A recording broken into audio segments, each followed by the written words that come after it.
Buenos días, amados. Estamos en el Instituto Bíblico Radial. Iniciamos, pues, para gloria del Señor Jesucristo, la enseñanza de este día en la que estamos narrando sobre las 7 iglesias que tenemos en Apocalipsis. De esta manera vamos a ver hoy el día la iglesia de Pérgamo, la cual en la línea profética la tienen considerada de él, que abarca del año 315, que fue cuando se emitió el edicto de tolerancia por Constantino, y cubre hasta el año 590, en que la Iglesia Católica Apostólica se nombró también romana.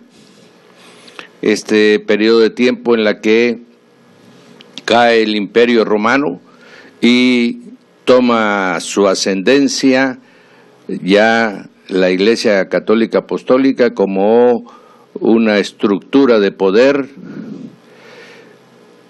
y ya establecidos los principios y doctrina más fundamentales a través de los concilios que se han hecho desde el año 311. Bien, ¿qué es lo que le dice el Señor a la iglesia de Pérgamo? Que su traducción es la que está casada, la que está en unión, ¿verdad?, en matrimonio. Y vamos a ver por qué. Esa es la traducción de su nombre. Amén. El Señor, vamos a ver por qué va escogiendo a cada una. ¿Casada con quién esta iglesia? Bueno, esta iglesia está casada con el Estado. Esta iglesia del año 315 al 590 tiene un matrimonio con el Imperio Romano. El Imperio Romano le daba la seguridad, el Imperio Romano le daba la protección y sobre todo le daba su fuerza militar para imponer una doctrina uniforme a todos. Aquí en estos años del 315 al 590, amados, empezamos a ver ya luchas internas entre diferentes fracciones, que lo veremos posteriormente en la historia, pero estoy indicando por qué el Pérgamo, que significa casada, se le otorga este periodo de tiempo. Bien, la palabra dice, escribe 2:12 del Apocalipsis, escribe al ángel de la iglesia en Pérgamo, el que tiene la espada aguda de 2 filos, dice esto. Cada una de las definiciones del Señor tiene una relación con ese pueblo. Amén. Ya habíamos dicho que Esmirna, había el Señor señalado el que estuvo muerto, ¿verdad? Y Esmirna había estado muerto. Habíamos visto la primera de ellas de Efeso, que es la deseable, y fue los primeros 100 años de la iglesia, en la que realmente los apóstoles vertieron todo el conocimiento y su presencia mantuvo a la iglesia como nunca en la historia hemos tenido, mi hermano, porque no eran unos 2, 5, no, toda la iglesia estaba llena del Espíritu Santo y se hacían cosas maravillosas. Bien, ahora estamos ya en la tercera iglesia, Pérgamo. ¿Por qué la espada aguda de 2 filos? ¿Qué cosa es la espada aguda de 2 filos? Bueno, Hebreo 4:12 nos da a conocer esta porción. Dice, la palabra de Dios, que es viva y eficaz y más cortante que toda espada de 2 filos, penetra hasta partir el alma y el espíritu, las coyunturas de los tuétanos, discierne los pensamientos y las intenciones del corazón. Amén. Bien, entonces la espada de 2 filos, ¿qué es? La palabra de Dios. Amén. Esta es la que el Señor trae, por eso el Señor es el verbo, por eso en la visión que se tiene en el libro de Apocalipsis, el Señor tiene una espada aguda en su boca, ¿verdad? Es la palabra. Esta ciudad de Pérgamo, mi hermano, era una ciudad muy hermosa, y no solamente era hermosa en su construcción y lo demás, sino que además era la capital de toda la provincia de Asia. La provincia de Asia es todo lo que ahora es Turquía, mi hermano, amén, y en la cual tenemos ahí a Antioquía, en ese lugar, y la capital de toda esa zona era esta ciudad de Pérgamo, ¿verdad? Fue muy famosa, sobre todo a finales del siglo I, que es cuando la iglesia se está expandiendo y se está consolidando, pero su fama se debía a un culto que le rendía a Asclepios, conocido en español como Esculapio. ¿Quién es ese? Ese era un dios, el dios de la medicina, que cuando se representaba como un arbusto con una serpiente enroscada, amén, y le llamaban el dios sanador o el dios curador, y era el patrono de la medicina. Hasta ahora, actualmente, si usted ve el símbolo de la medicina, mi hermano, es una serpiente enrollada en un cetro, en el cetro de el dios de la medicina de los romanos, que después la ajustarían, porque tiene el báculo de Mercurio en medio, de tal manera que el símbolo que utiliza la medicina actualmente es un símbolo pagano totalmente.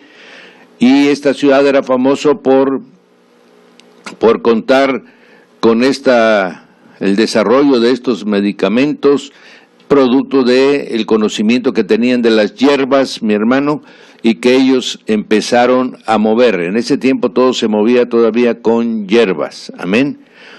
Esta ciudad, la ciudad de Pérgamo, también se jactaba mucho y tenía, de alguna manera tenía razón, porque había desarrollado la técnica de los pergaminos, que son los que después se utilizarían de una manera muy abundante para escribir lo que tenemos ahora, mi hermano, como testigos de los evangelios del Antiguo Testamento, son pergaminos.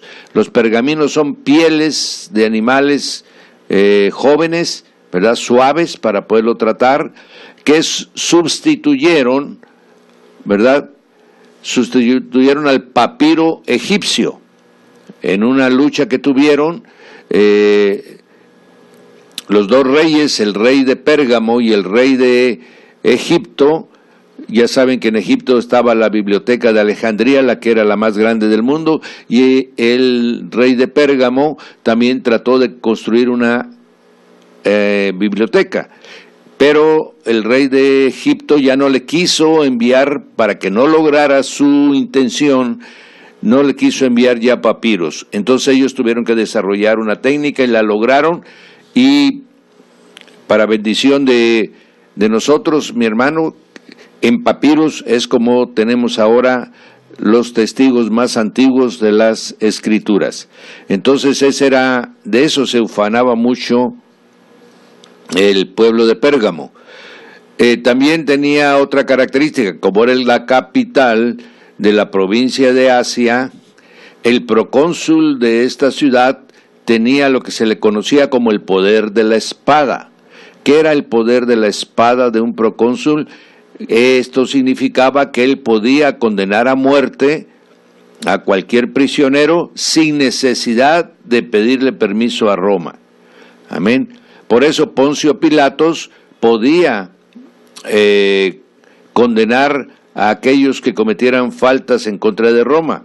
Por eso pudo dar la determinación de que fuera crucificado nuestro Señor Jesucristo. Amén. Solamente ciertos procónsules podían tener esa facultad, y el de la ciudad de Pérgamo lo tenía. Amén. Entonces el Señor le dice, ahí está el procónsul romano que tiene el poder de la espada autorizado por Roma, pues yo vendré, ¿verdad?, con la espada aguda de dos filos. Entonces el Señor va haciendo uso de figuras literarias, mi hermano, para ir indicándole a estos pueblos que Él está por encima de ellos. Amén. Bien, en el 2.13 dice, esta ciudad pues ya tenemos un antecedente, era una ciudad importante. En el 2.13 dice, yo conozco tus obras y sé dónde moras. Y miren lo que dice, mi hermano, donde está el trono de Satanás. Amén. Yo conozco tus obras y sé dónde moras, oh iglesia de Pérgamo. donde está el trono de Satanás. Pero retienes mi nombre y no has negado mi fe, ni aun en los días en que Antipas, mi testigo fiel, fue muerto entre vosotros, donde mora Satanás. Amén. Ahora vamos a ver esto que es muy importante, mi hermano. El trono de Satanás en la tierra, claro, no la puede tener en otro lado, mi hermano. En los cielos no puede tener su trono. Entonces, supuestamente él es el príncipe de este siglo. Entonces el príncipe de este siglo tiene su trono aquí en la tierra. ¿Cómo es posible que esté ahí? Bien, vamos a hacer una historia de lo que es el trono de Satanás. Amén. El trono de Satanás es el lugar donde se concentra la mayor actividad de tipo satánico, desde donde salen las directrices a los diferentes lugares del mundo, y está administrado por hombres, ¿verdad? Él da las órdenes, los hombres empiezan a implementarlo y desde ahí viene a todas partes del mundo. Espero que el Señor abra tu entendimiento hoy, mi hermano, porque esto te va a dar respuesta a muchas cosas. ¿Ha estado siempre el trono de Satanás en Pérgamo? No. El trono de Satanás ha cambiado varias veces de lugar.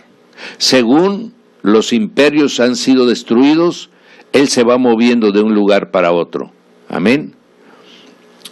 Podemos decir, por ejemplo, según lo que conocemos de la historia, que de Egipto, mi hermano, que es una de las partes más antiguas, ahí estuvo. Inclusive hay una ciudad que se llama la ciudad de los dioses en el territorio egipcio, ¿verdad?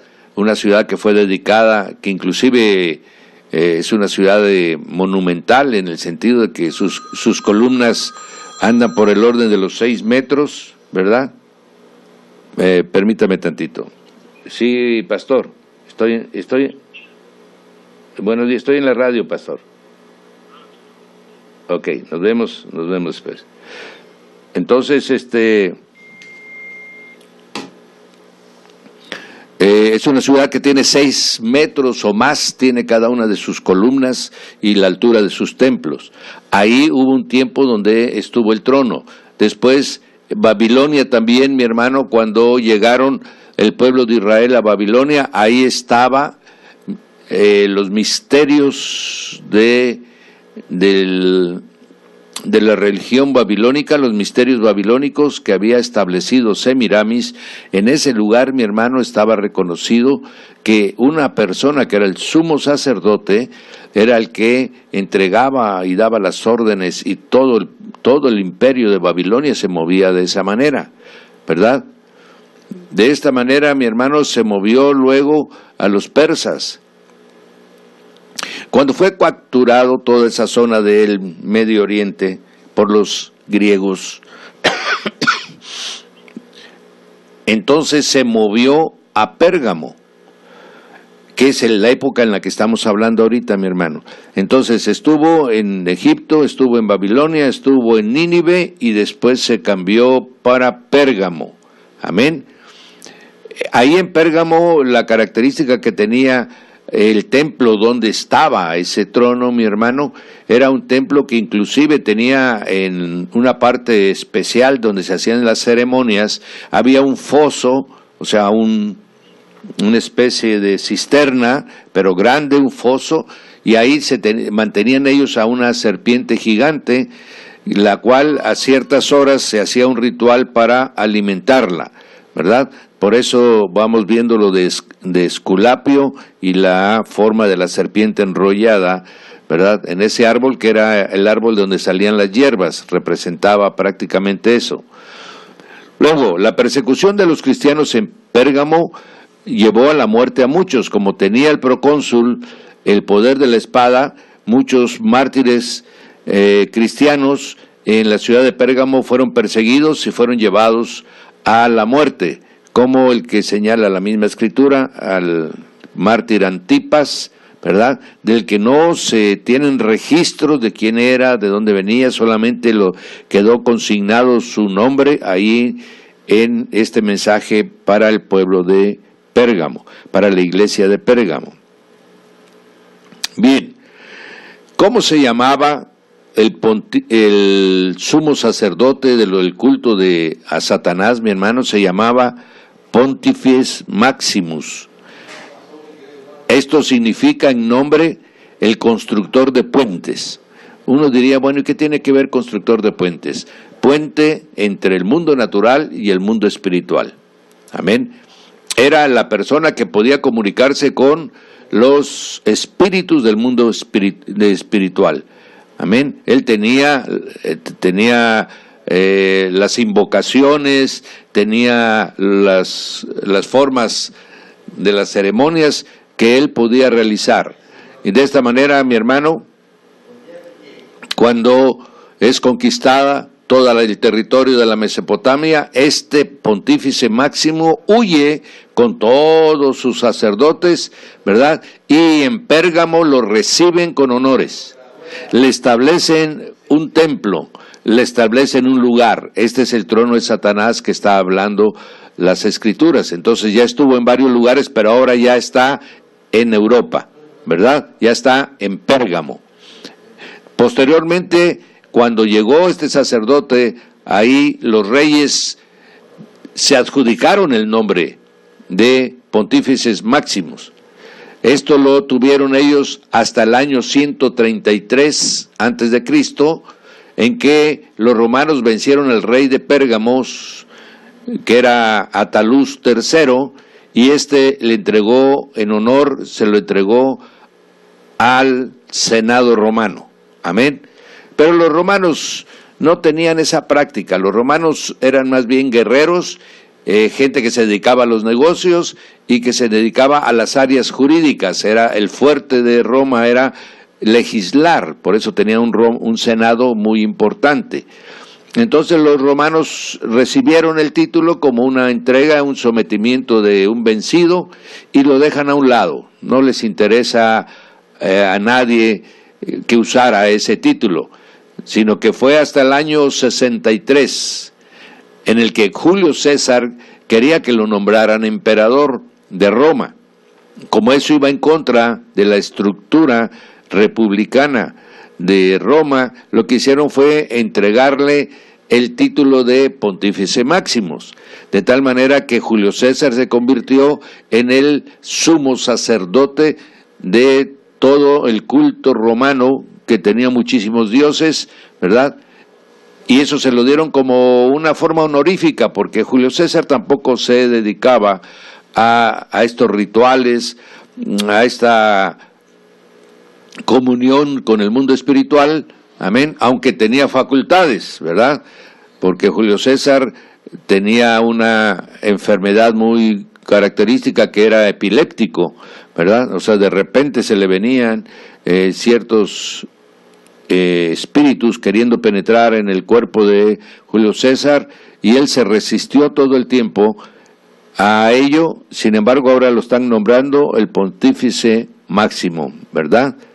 Bien, esto continuó, y después de César, que ya se nombraron emperadores, los que le siguieron, Nerón, Calígula, ¿verdad?, Antonio, todos ellos sí aceptaron ese título, pero solamente como para concentrar en su persona el poder religioso y el poder político, ¿verdad? Entonces en ellos se concentró todo el poder, por eso después se nombraron ellos mismos dioses en la tierra. Esa fue la razón. Ya tenían todo el poder religioso, ahora sumaron el político, tenían el militar, entonces ya pues somos el Dios sobre la tierra. Y así se nombraron muchísimos emperadores, se nombraron dioses, y obligaron a todo el imperio romano a que los adoraran como dioses, mi hermano. Este es uno de los principales problemas que vamos a encontrar en la iglesia naciente, ¿verdad? Estoy hablando todo esto para entender que es el trono de Satanás en Pérgamo, mi hermano. Amén. Bien. Después vino un emperador cristiano, y él, Graciano, rechazó totalmente ese título, porque él dice, el único sumo sacerdote es Jesucristo. Por lo tanto, él volvió a dejar en el olvido el título de pontífice máximo. Será después, hasta el año 378, cuando Dámaso, obispo de Roma, católico apostólico, reclamó para sí el título de pontífice máximo. Y entonces, lo que había venido de paganos, ahora el obispo católico apostólico de Roma se adjudica ese título. Amén. Y a partir de ese momento el obispo de Roma se llama pontífice máximos. Y actualmente lo sigue usando el obispo de Roma ese título, ¿verdad? Bien, ahí ya tenemos ya todo el antecedente de lo que es el trono de Satanás. Entonces, ¿en dónde está el trono de Satanás? De Pérgamo se lo entregó a los emperadores romanos y los emperadores romanos lo desecharon, pero lo tomó para sí el obispo de Roma. Por lo tanto, el trono de Satanás está en donde está ahorita ese título. Amén. Bien, Apocalipsis 2:14. Tengo unas pocas cosas contra ti. Tienes ahí a los que retienen la doctrina de Balaam, esa que enseñaba a Balac a poner tropiezo ante los hijos de Israel, a comer de cosas sacrificadas a los ídolos y a cometer fornicación. Amén. Entonces el Señor le dice, ahí tienes ya la doctrina de Balaam. Ahí hay gente que ya metió las actividades sexuales dentro de la iglesia, ya hay pecado oculto en ustedes, no solamente comen de los ídolos, ¿verdad? Porque había muchísimos templos en Pérgamo dedicados a muchos dioses, y tú sabes que ahí llevaban el sacrificio de los animales, y de ahí posteriormente mucha gente comía de esas cosas sacrificadas a los ídolos, y a cometer fornicación. Entonces el área sexual ya estaba activa dentro de las congregaciones religiosas de la ciudad de Pérgamo. Amén. Era una iglesia con fe, retenía el nombre del Señor, pero también empezó a aceptar a doctrinas contrarias, como es la doctrina de Balaam. El área sexual, mi hermano, siempre ha estado totalmente ligada a las cosas santas. Si tú recuerdas, por ejemplo, todos los jóvenes que vinieron en el desierto durante 40 años, cuando iban a entrar, cuando se establecieron en el valle de Moab, ya para entrar a Canaán, y ahí Balaam le dijo a este personaje, Balac de los moabitas, que los invitaran a una fiesta, al festejo de sus dioses, y los jóvenes fueron, y lo primero que hicieron fue contaminarse. Sexualmente se contaminaron. Esa porción la puedes tú ver a finales del libro de Números. Amén. Entonces eso estaban practicando en Pérgamo ya. Ahí el trono de Satanás estaba obrando con toda su actividad para pervertir y contaminar a la iglesia. Estamos representando el periodo de 315 a 590. La característica de la doctrina de Balaam, mi hermano, es incitar a cometer actos pecaminosos, pero para obtener ganancia deshonesta. Amén. Para obtener, porque ¿qué le ofreció Balac a Balaam? Te voy a llenar de dinero. Te voy a llenar de honores, vas a ser un hombre muy importante en mi reino. Entonces la doctrina de Balaam trae fornicación espiritual, mi hermano, para tener una ganancia deshonesta y para hacerse de un nombre. Esa es actualmente la doctrina de Balaam, que todavía está penetrando en la iglesia con mucha fuerza a través de los falsos apóstoles, a través de los falsos profetas, de los falsos pastores, que lo que quieren es ganancia deshonesta y hacerse de un nombre, un reconocimiento, ¿verdad? La función básica de esta doctrina es, si no puedes maldecirlos, entonces corrómpelos para que Dios los rechace. Amén. Y de esta manera, ¿cómo se puede corromper una iglesia? Con fama, con fortuna, con placeres o con poder. Es de seducirlos para que ya no hagan la voluntad de Dios, sino que hagan la voluntad de los hombres. Esta falsa adoración, mi hermano, viene unido con mucha cuestión de la música, con mucho entretenimiento, viene con mucha como cuando se adoró al becerro, mi hermano, amén, entra inmediatamente lo que es perversión y actividades sexuales, las falsas doctrinas que justifican todas estas cosas, el libertinaje de la gracia, en la que abusando de la gracia de Dios creemos que estamos salvos, hagamos lo que querramos, amén. Todo esto es la doctrina de Balaam. Eso ya estaba en Pérgamo, amén. Y les dice, y también tienes a los que retienen la doctrina de los nicolaitas. En Efeso, mi hermano, encontramos la porción que dice que tienes ahí a los nicolaitas. Pero ahora en Pérgamo, mi hermano, ya es una doctrina. Ya no es la actividad de ciertas personas conforme a un pensamiento, no. Esta ya es una doctrina, ya tiene una estructura, ya tiene gente que lo siga, ya tiene sacerdotes que promueven la doctrina de los nicolaitas, ¿verdad? El placer de la carne ha entrado a la iglesia, mi hermano, y los ha apartado, porque estarán movimientos apóstatas, pero se decían ellos también cristianos, como se dicen ahora, ¿verdad? Y ya entonces los nicolaitas estaban haciendo también su movimiento paralelo al de la iglesia, junto con los gnósticos, junto con los mitraístas. Muchos grupos empezaron desde el principio de la iglesia para corromperla, para relajar la santidad, mi hermano, y para buscar la satisfacción de las concupiscencias en lugar de agarrar el camino, mi hermano, de la santificación. Esto es desde el principio de la iglesia, y el diablo ha hecho y sigue haciendo lo mismo, solamente que como el hombre no lee, como el hombre no se preocupa, entonces no conoce sus artimañas, aunque Pablo dice conocemos las artimañas, pero para ello, mi hermano, tenemos que estar enterados. Amén. Apocalipsis 2:16 dice, por tanto, arrepiéntete. Amén. Si no, vendré a ti pronto, yo pelearé contra todos ellos con la espada de mi boca.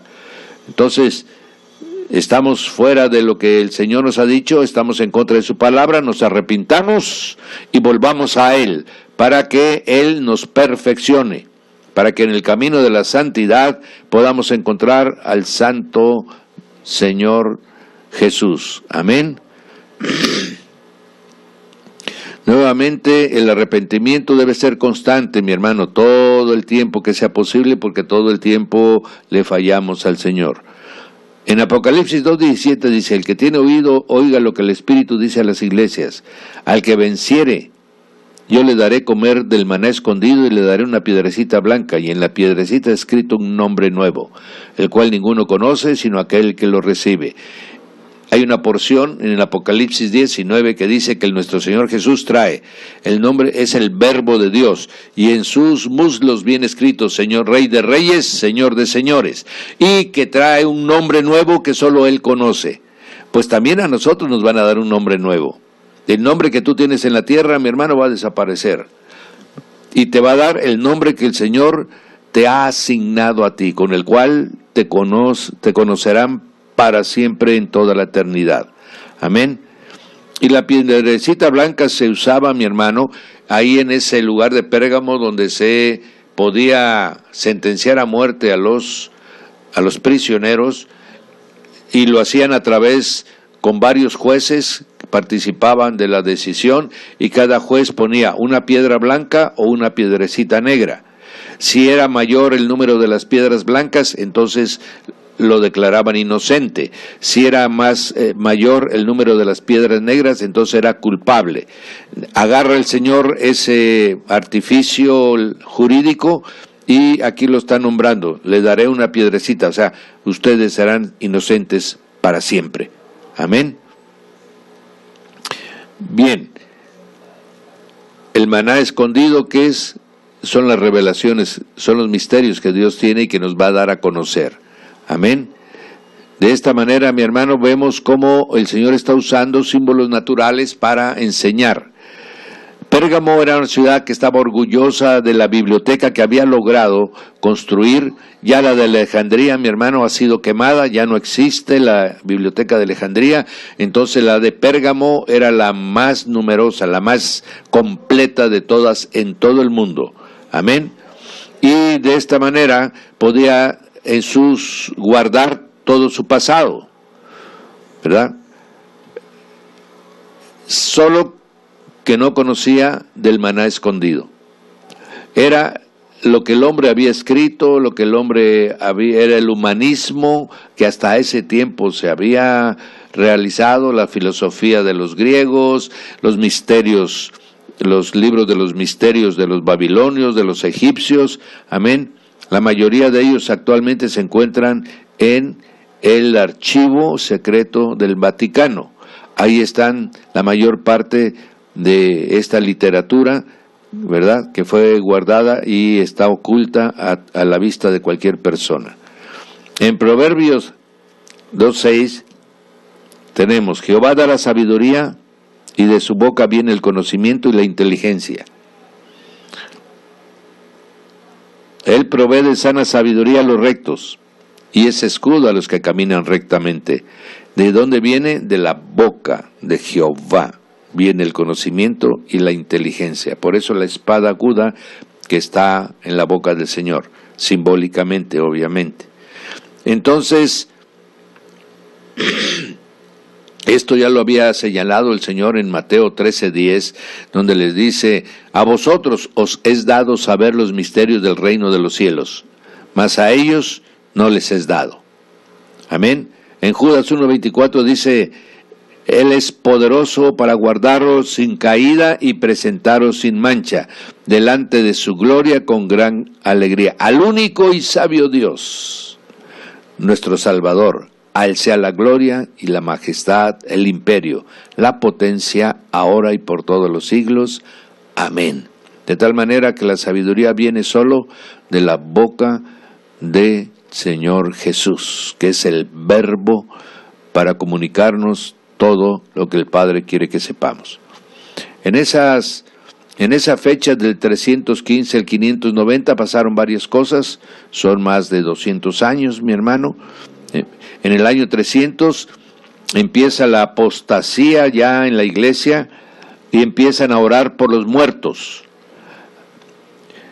Sabemos que eso es espiritismo y está prohibido por las Escrituras.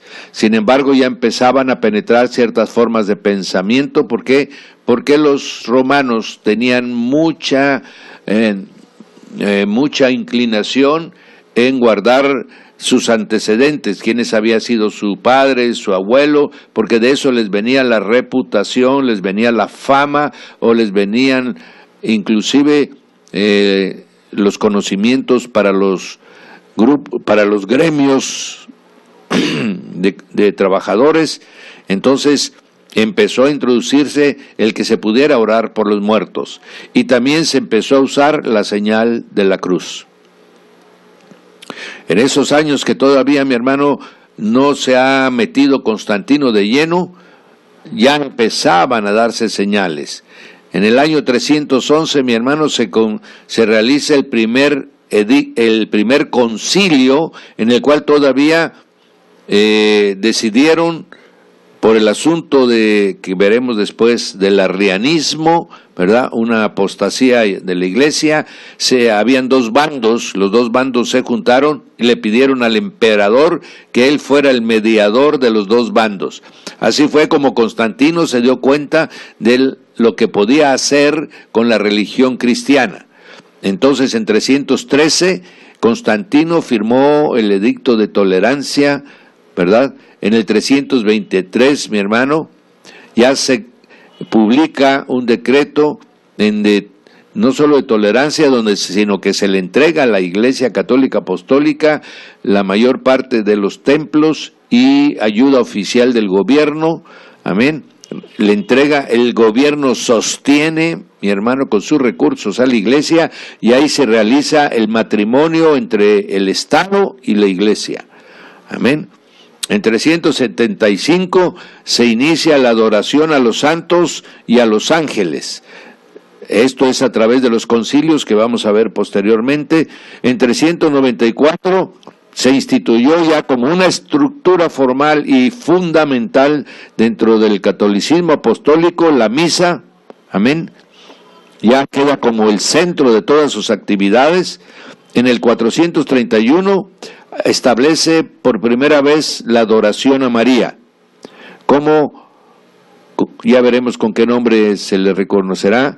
En el 440 ya recibe, la iglesia participa ya en la política, mi hermano, siendo la que representa a todo el pueblo, porque Atila y Genserico son dos personajes muy famosos. Uno era el rey de los hunos y el otro era el rey de los vándalos. Llegaron 2 veces a Roma y la iban a saquear, y entonces el Papa León I salió para defender a la iglesia y a toda la población.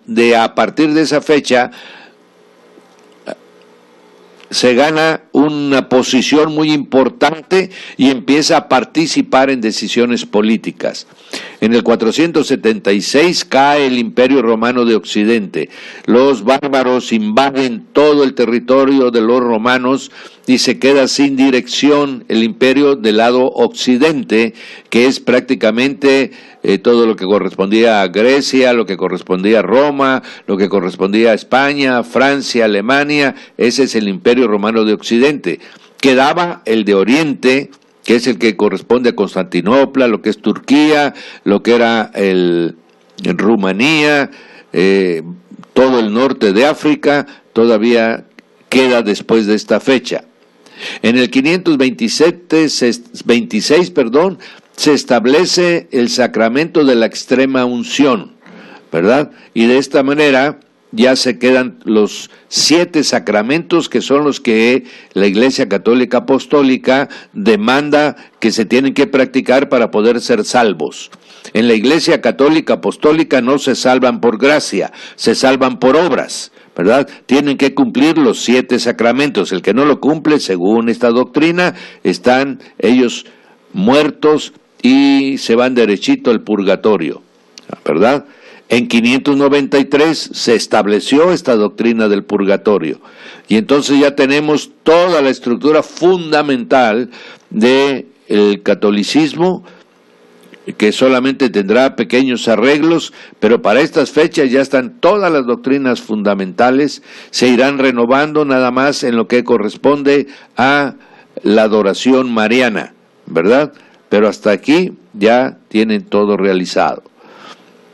Bien, en este periodo los cristianos más importantes son Juan Crisóstomo, Jerónimo, que traduce la Biblia en el año 400, y Agustín de Hipamona, San Agustín, que establece todo el soporte teológico de la Biblia, que solamente será después agregado, ¿verdad?, muchos años después, por otro importante y significativo sacerdote. De esta manera tenemos a Pérgamo, mi hermano, conociendo toda su historia, conociendo por qué el Señor señala a esta iglesia, por qué la utiliza, y tenemos otra más de las iglesias, mi hermano, conociéndola. Y ya así ya vamos entendiendo por qué el Señor las tomó y las puso como ejemplo por eso dice, la palabra dice, y el Espíritu, oigan lo que el Espíritu dice a las iglesias. Amén. Bien, mis amados, el día de hoy tenemos una hora con ustedes. Mañana estaremos de nuevo con las otras iglesias, y ahora usted ya conoce a la iglesia de Pérgamo. Bien, mis amados, concluimos el día de hoy con este tema, y vamos a ponerles a ustedes una alabanza, mis amados, que Jonathan Rodríguez de Guatemala le ha dado como primicia de su segundo CD a Manantial de Vida Radio 97.3. Entonces se los ponemos a ustedes como una primicia. Amén. Y que ya lo tendremos aquí en la estación de radio para platicar directamente con él, mi hermano, para continuar con el tema de la alabanza y la adoración. Bien, benditos sean todos del Señor Jesús. Amén.